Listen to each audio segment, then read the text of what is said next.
Hello again, everybody, and welcome to the Mike Francesa podcast on the Bet Rivers Network, brought to you by Casamigos Tequila. Casamigos Tequila is brought to you by those who drink it. We come to you on the Mike Francesa channel, on the Bet Rivers Network, on YouTube. Busy time, obviously. The disappointment of the Giants and the Jets. The obvious anticipation and all the excitement of a Dodger Yankee World Series for the first time in over 4 decades. And of course, the start of the NBA season and what that means with the Knicks. Um, Let me tell you that we will do a World Series preview later in the week in depth. Just a couple of quick thoughts. The anticipation is what you would expect with all the star quality, with the Dodgers, with LA, New York. It's a very hot ticket in New York because it's been a long time since the Yankees have been in the World Series. It's the Dodgers. Um, I would expect the games in LA are hot. The games in New York are tickets are very hot and will remain so. I don't expect it to change at all. Uh, there's great anticipation for the series. Um, I've had a couple of people ask me why the Dodgers are favored. Well, the Dodgers are favored for two obvious reasons. One, they have the extra home game.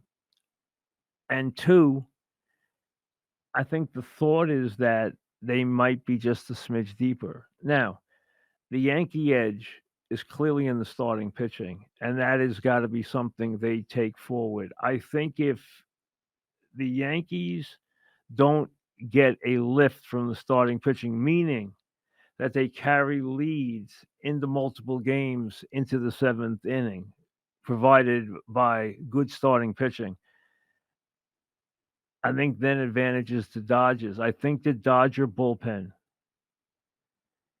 is better deep and better late than the Yankees are. I still think Holmes scares me, and I still think we don't know what to expect from him. And I think it's asking a tremendous amount of Weaver. He's done well.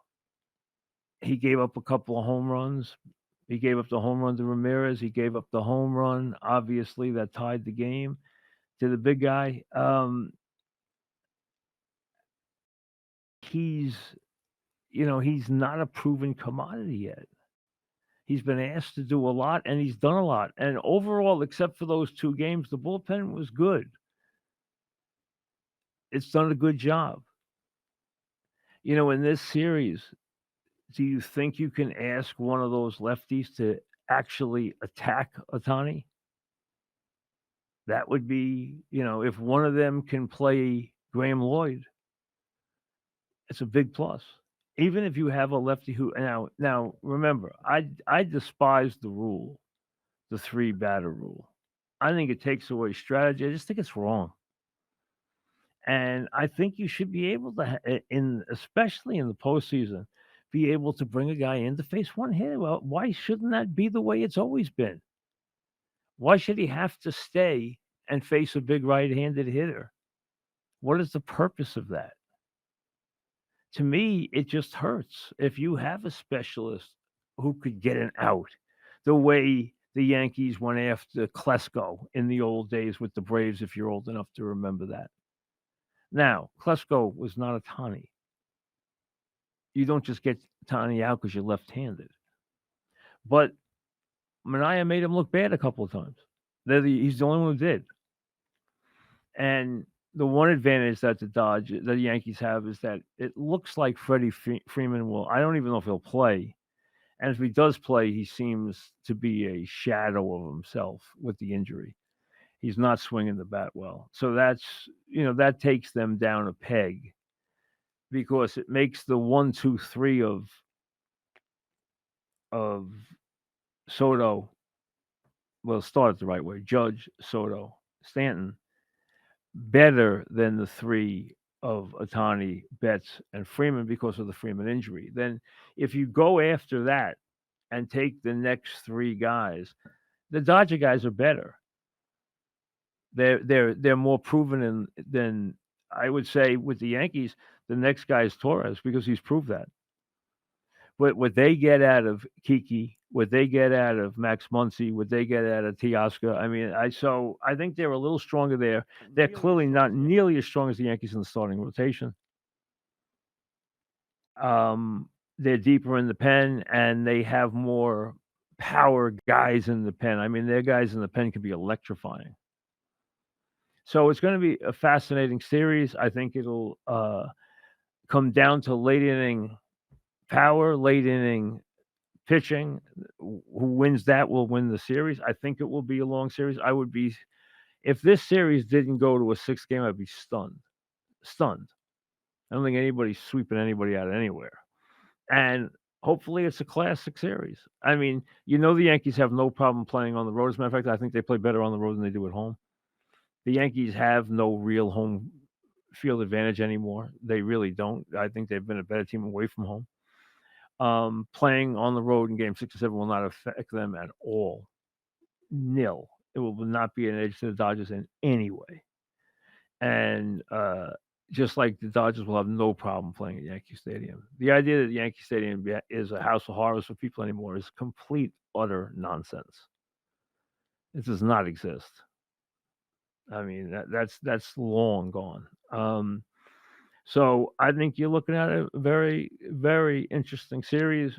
I'll go into it more in depth and do a podcast just on the World Series, probably Thursday. Let me get to the football, and then get to the Knicks, because I haven't done much on the Knicks at all. I haven't even opined on that trade yet. First of all, I can't remember a week that had more devastating injuries than this week did. I mean, it's staggering the amount of players, culminating in a very good wide receiver going down in the final seconds last night in Goodwin, who's been, has had a tremendous year. So look at Tampa as an example. Tampa came into the game last night with the most touchdown passes in the league. They're not a great team by any stretch, but they're still a team that's competing for a division in their division. And their quarterback came into the game last night with the most touchdown passes in the league. He still threw 3 more. He wound up, now he has 18. Obviously, Tampa got hit for 5 last night, but they're not a real good team against the pass. But they lose Evans, who's older, with a hamstring, which could be 3 weeks, a month, and they lose Goodwin for the season. Those are devastating. I mean, if you know anything about Tampa, everything they do goes to Evans and Goodwin, the whole thing. They both have huge statistics on the season. I mean, you look at where they are right now, stat-wise. I mean, they have major statistics on the season as they get ready to play an enormous game against the Falcons. Goodwin had 50 catches and 5 touchdowns for 7 games. Evans had 26 catches and 6 touchdowns. They had 11 touchdown catches between them. They're both gone. So they have to go now with Palmer and McMillan and Shepard if they don't go out and make a trade. But do you know how many teams now are looking for a wide receiver? I mean, it's crazy. And then you have go down. Quarterbacks went down. Achilles tendon, broken hand, ACLs, more Achilles tendons, more knees. You had injuries all over the league. You had at least 10 major players go down this week. At least 10, maybe more. All right. The Giants, I told you I went to that game Sunday. It was pathetic. I'm tired of pounding on the Giants. And anybody who does pound on the Giants, and I know they got it from all corners, including Belichick, everything he said was very fair. Their decision-making has been awful. The way they compensate has been awful. The way they situation substitute has been terrible. The way they game plan has been awful. So I mean, any way you look at it, they are a bad team, a listless, pathetic team right now. Getting ready to play Pittsburgh, which is gonna. I mean, if you think the Eagles came up with a pass, you know what? Do you know what Pittsburgh's gonna do to them on that line?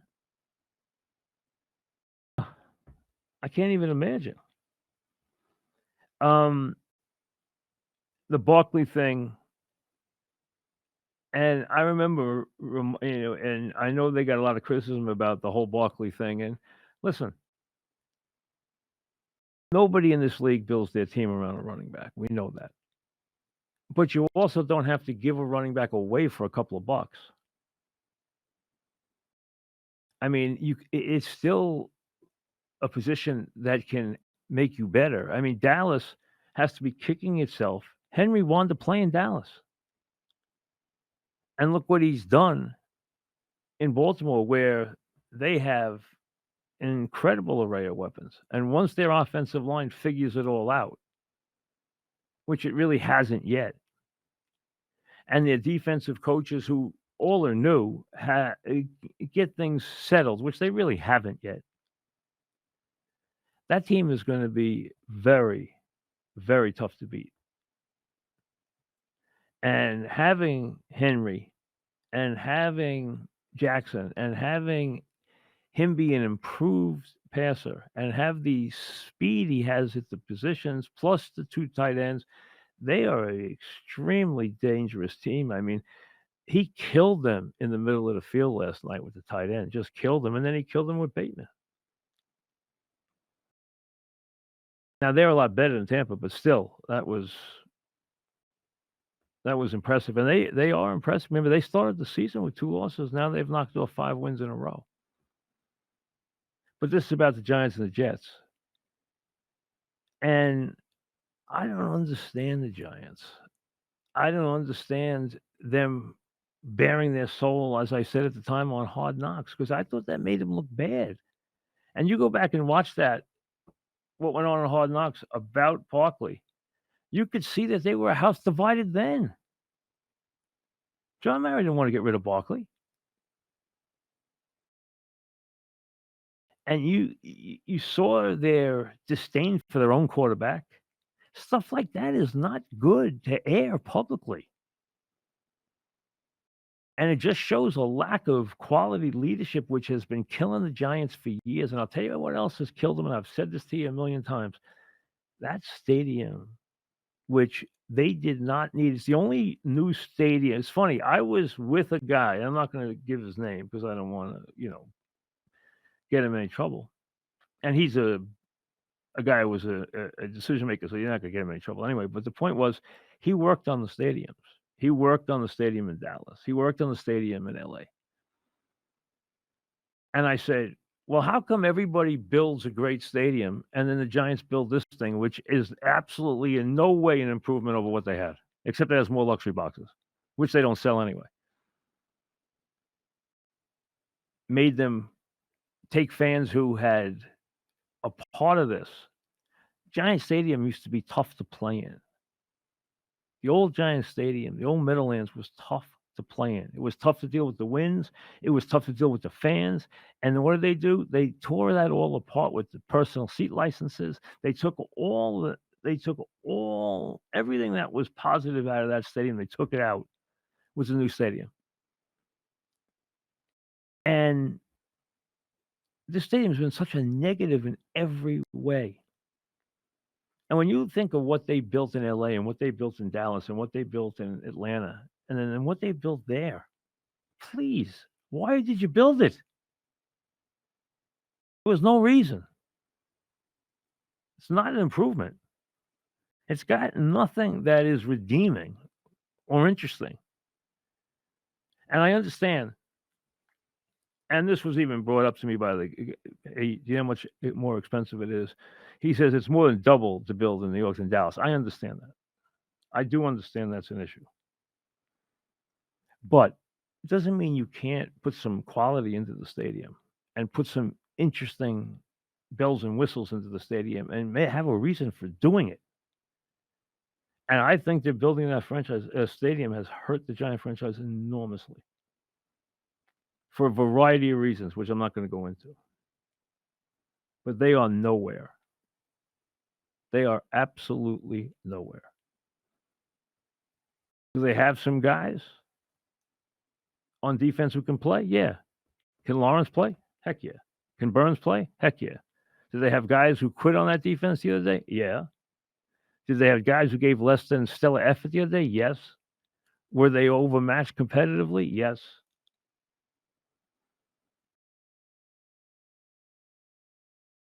And it's not going to get better anytime soon. As for the Jets, because there's more to dig in there, the Jets got rid of the offensive coordinator, which had to happen. Has the offense gotten better? Yes. Is it fixed? No. Is it better? Yes. Has Hall looked like Hall? Much more. Can you understand how the connection between the quarterback and the wide receivers are still so lacking? No. As I've said before, the Giants canonized Wilson and Gardner before they earned it. And they both need to go back and understand they have a lot more to do before they're big stars in this league. They cannot drop the ball. Wilson cannot lose that ball that he has. It hits him in the numbers. It pops off his pad or off his chest and gets intercepted and run back to the 1 yard line. Change the entire game. And I blame Rodgers for the one before the half because there was no reason to go take chances in that final minute and a half in the first half. You're getting the ball to start the second half and you're up 9 points. That was just a bad decision. But there's something missing there.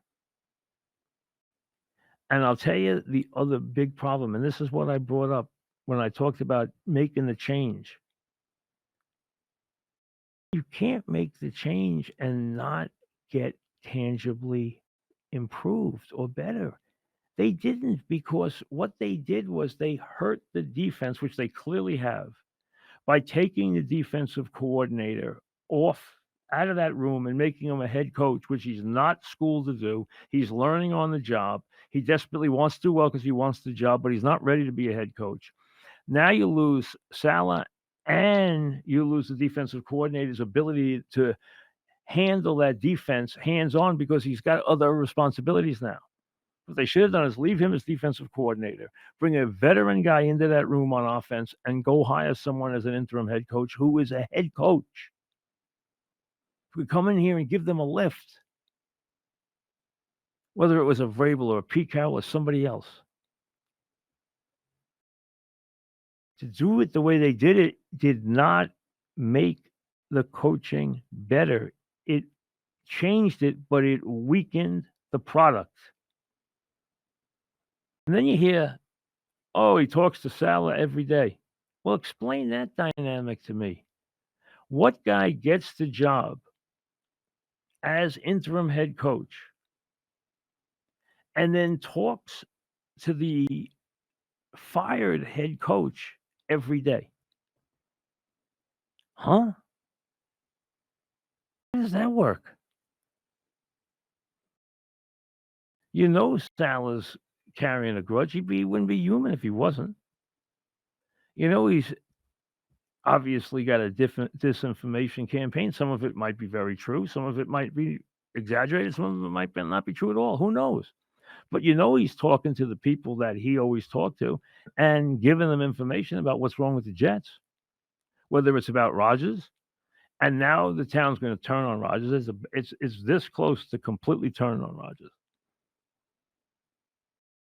And Rodgers is going to hate being here when it turns on him completely.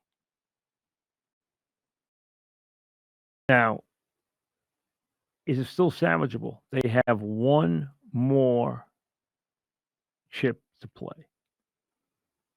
Once that chip's gone, it's over. They beat New England this week. They go to play New England this week. And don't beat them, pound them. New England's terrible right now. They lost to an awful Jacksonville team last week going away.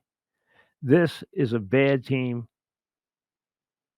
Nothing going for it right now, knowing it was going to be that kind of year. So, yes, they won week one, but they haven't done anything since. Beat them, and you owe them a good beating in Foxborough anyway, so beat the heck out of them in Foxborough. Then you come back on Thursday night, and you have Houston, dangerous team. Okay, but you're home, and it's a short week. If you can win that game, and like I said, you got one chip to play. If you lose a game other than Buffalo the rest of the way, shut it down. It's over. It's over. Any hope is over. So, the schedule for the Jets after the Houston game is easy. The only good team, I can't say winning team they play anymore, is Buffalo because now the Colts have a winning record. But the Colts are at best a 500 team. Taylor's hurt. The quarterback's up and down. You might see Flacco, but I think the Colt coach knows what he's doing. But they're at best a 500 team. And right now they are 4-3, so I can't call them a losing team, but they're not a good team. Every game they play the rest of the way, with the possible exception, I don't think the Buffalo game is impossible to win. It's just not likely to win. So I'm leaving that alone. But they can't lose another game. Because if they get to 4-5 and they go 7-1, they have 10 wins. Is 10 automatic? No, but it gives you a good chance to get in. And that's with a loss at Buffalo being the only loss they have. Okay? You can live with that. You got the Pittsburgh loss now. I thought they were going to lose to Pittsburgh. They have to win the next two games. They have to win the Houston game. That's imperative. That would put them at 4-5 after 9 with 8 left. So 7 gives you 11. 11 gets you in automatically. 10 with a little error here. Buffalo loss, slip one of the game. Now you got 10. You want 11. But you can't lose another game now. You have to get a winning streak going. You got the Pats. That gets you a win. You got to beat the Texans. If you can beat Houston, then you can maybe get some momentum. If they lose the Houston game, everyone's going to pack their bags on the Jets for the season. That's it. And they're this close to just saying goodbye to Rodgers right now.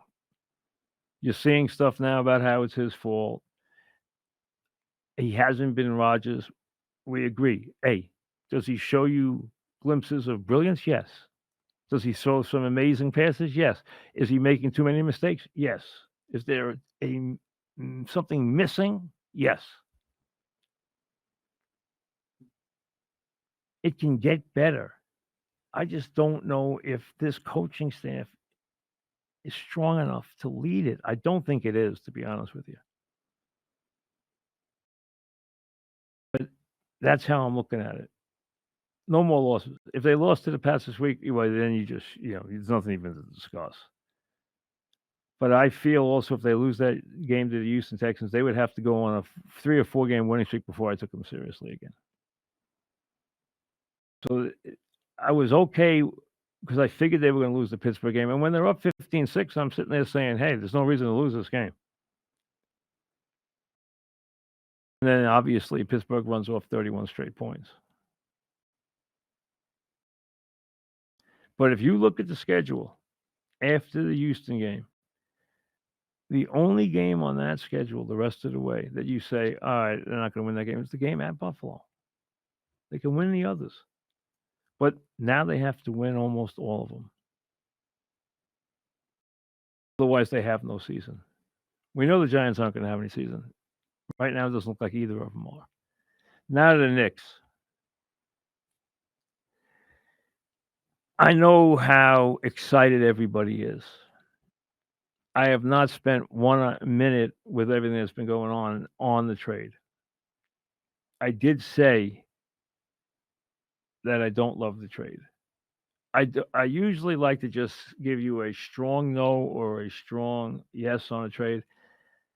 This one, I'm a little divided on from this standpoint. As I said to you all along, first of all, I'm a very big Bridges guy. I am thrilled that Bridges is here. I don't worry about his shooting slump. I wish everybody would leave him alone about his stroke and just let him go about his business. He's always made threes. I don't worry about it. You know what kind of defender he is. He is, to me, a highly underrated player. Now, here's the thing. Let me deal with the trade, and then I'll deal with the team as it is. They had to get rid of, they had to jettison their player. They had no choice. He had to go. Randle had to go. He was not going to fit in with this group. You had two things with the injury to Robinson and Isaiah going off for a fortune to Oklahoma City. You knew you had to get a big. Now, I don't love Towns. I first met Towns when he was in high school. We know what he does well. We know what he does poorly. He can be a very impressive offensive player. He is not going to protect the rim anywhere near to the satisfaction of Tibbs, not even a little. And this team is going to bother Tibbs defensively. It is going to be a better offensive team than you're used to seeing with the Knicks. Now, the loss of Dante. I did not want Dante to go under any circumstances. I understand that they tried to make this trade without him multiple times, and the answer was no. One, it was critical that they moved Randall. Two, they had to get a big. They did not want to give up Dante. I really am saddened by the fact he's not here. I wanted to see the four Villanovas play together. I thought it was going to be something that really worked. They lose a real spark with Dante, who really caught on here. He's an electrifying player. He's not a great player, but he is an electrifying player, and he is a momentum changer and a game changer because he has great swings and great emotional swings in games. And we know what kind of crowd favorite he was. But I understand why they made the move. Now, where are they? Robinson won't play for months. He might not play this year. We don't even know that yet. They are going to be improved offensively. They are going to have better wing defense than you've ever seen from a Knicks team in a very long time. They are going to have trouble protecting the rim. They are going to annoy Tibbs because they're not going to be the defensive team that he wants. I would say this. There's two things that I would say about this team right now. Number one, this is not your finished product. I don't think this is the finished Knicks team. Number two, I think that this team is going to have some growing pains because I do think you're asking for some changes in roles, especially to Hart, in what he's going to do with this unit. He's the one who's going to get shut out. And one of the things that really happened in their amazing run last year was what he brought. His end-to-end forays, his incredible intensity. And listen, Tibbs is not going to change anything as far as playing his stars major minutes and trying to win every game. That's who he is. That's who he is as a coach. He's not thinking about having a well-rested team for the playoffs. He's not thinking about the playoffs at all. He's thinking about winning every game. And he's old school in what he expects from his players. He will push them physically, as you know, but somebody has to adjust.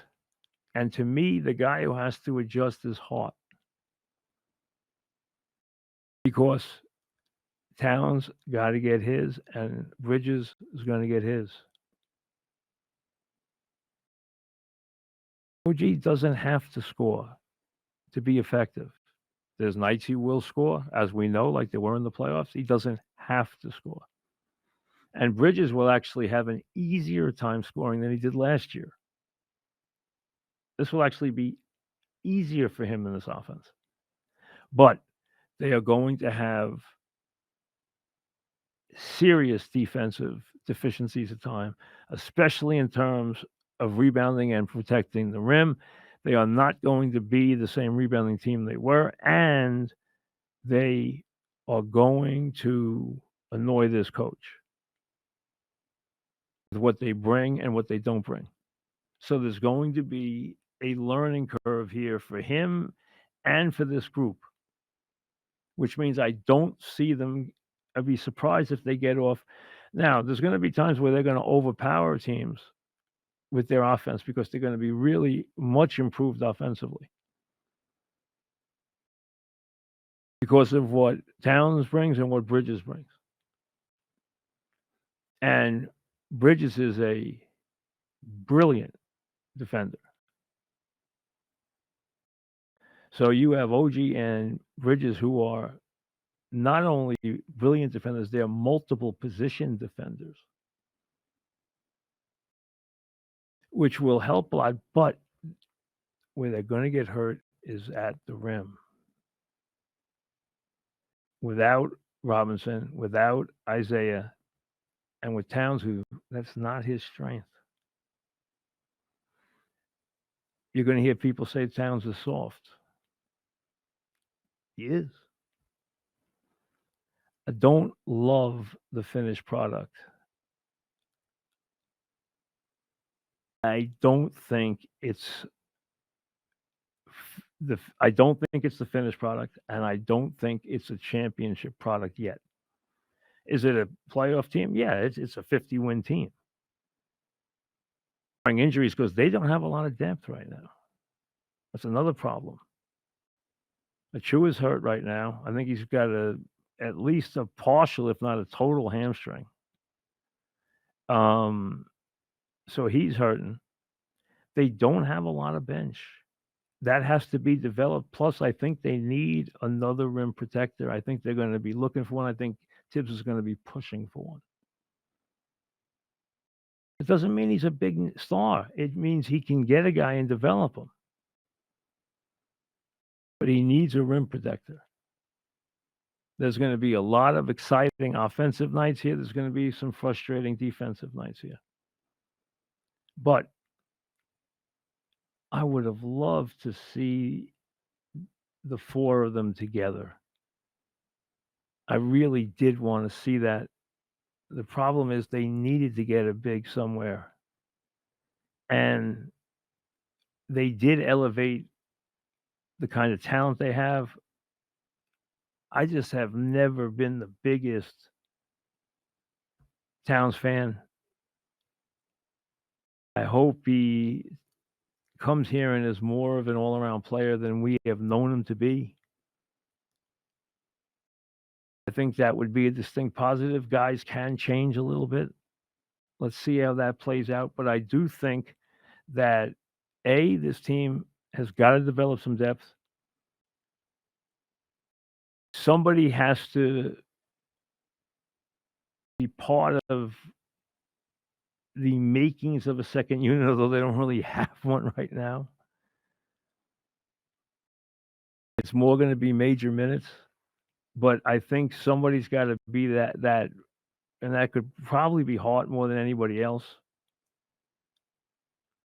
Um, Brunson's going to have a big scoring year. You know that. I think Towns and Bridges will.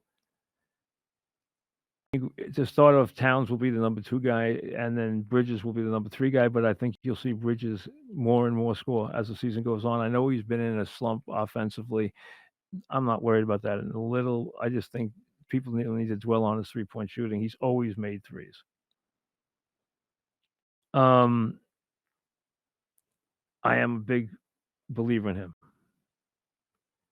I do wish Dante was here in the worst way. And as I said, I don't think they're going to get off to a roaring start. And I do think they're a 50-win team. I don't think they're going to get off to a roaring start. And I think this is not the finished product. Emails, MikeFrancesapodcast@gmail.com. Daryl, I'd hate to see Dable go before he has a chance to work with a quarterback of his choosing. What do you think is going to happen? I think he will probably get to coach another quarterback. I don't think they're quick to make a change here. I really don't. And I don't think, listen, I think there's a lot of places Belichick can land, and he has unlike the Jets, which he despises, he worships the Giants. And he is very close with John Mara. I don't think he's going to coach the Giants. I think he's more likely to coach the other teams we've mentioned in the past. Joe, is it unreasonable for someone to say that they would rather have Lindor over Judge if they were putting a team together? It's unreasonable. Mike, I saw Bob Usler a few times on TV during Game 5. Okay, good. Glad he's doing well. Are you still in touch with him? Very much so. As a matter of fact, I went to a game with Bob and Minko and Steve Summers this summer. I guess it was June, might have been July. We went to a game in the summertime together, the 4 of us, sat together, had a good time. I've talked to Bob periodically. Bob does the Fairfield games. My youngest son goes to Fairfield. He's a freshman there. He's going to work with Bob on the Fairfield telecasts this year, helping out. So I have been in touch with Bob a lot. So yes, I still talk to Bob. And Bob does the Fairfield games on ESPNU for the Fairfield home games. James, it's been 4 years for Trevor Lawrence. Seems harsh to call him a bust, but he doesn't look like the generational talent he was poised to be. Some quarterbacks take a little more time. I don't see anything from Trevor Lawrence that would make me believe he can't achieve everything he was supposed to achieve. Doesn't have to happen overnight. Doesn't have to happen right away. There's nothing he can't do. He can run with the football. He can take a hit. He can make every throw. Unlike a lot of quarterbacks, there's no throw Trevor Lawrence cannot make. He can throw it inside. He can throw it outside the numbers. A lot of quarterbacks can't.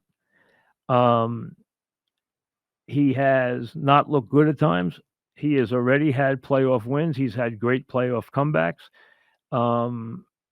He's played on winning teams already. He's obviously been a championship quarterback in his past, in college and high school. So I personally would not give up on Trevor Lawrence. I believe Trevor Lawrence is going to have a outstanding career. In my mind, I think he's going to have an outstanding career. I don't see any reason why he won't. I think the one thing he did last year, which was a negative, was he stayed in the lineup when he was hurt. And he has to understand when he's got to go to the bench where he can't perform. He has never been one to want to miss games on any level, high school, college. He has rushed back. he has pushed trainers to put him back in. He has pushed coaches to put him back in, and he has played hurt on numerous occasions. And I think that has been to his detriment because you have to know the difference. You have to know when you can play physically and when you're pushing it and you can't play physically. And on that note, looks like Tua is coming back this week. I think Tua wants to start. Now, obviously, Miami needs him, but sounds like he wants to come back and try again. There was a lot of talk about what would happen with this last concussion. He's had 3 major concussions and everything else, but he is back, and he says he could not live without football, and he wants to play. So sounds like he's coming back. And we'll see how things go for him. No matter what happens, just hope he stays healthy and doesn't take another hit to the head, please. We'll talk to you later in the week.